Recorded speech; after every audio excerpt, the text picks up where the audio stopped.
Seolah lupa bahwa pandemi COVID-19 belum usai, rombongan Kuarda Sumsel bersama Kepala Dinas Pendidikan Provinsi Sumsel Riza Falevi bersukaria bernyanyi sambil berjoget tanpa mematuhi protokol kesehatan.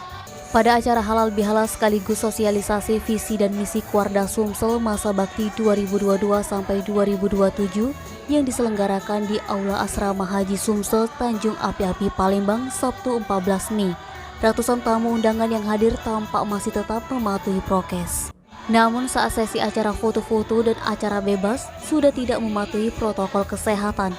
Bahkan saat bernyanyi dan bersukaria di atas panggung tidak satupun anggota dari Kuarcap, termasuk Kepala Dinas Pendidikan Provinsi Sumsel Riza Falevi yang memakai masker.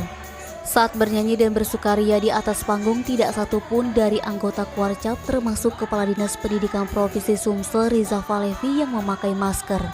Gubernur Sumsel Haji Armanderu sebelumnya telah mengingatkan kepada masyarakat khususnya organisasi perangkat daerah jika ingin melangsungkan halal bihalal jangan terlalu euforia. Edi Handoko, Sumeko TV melaporkan.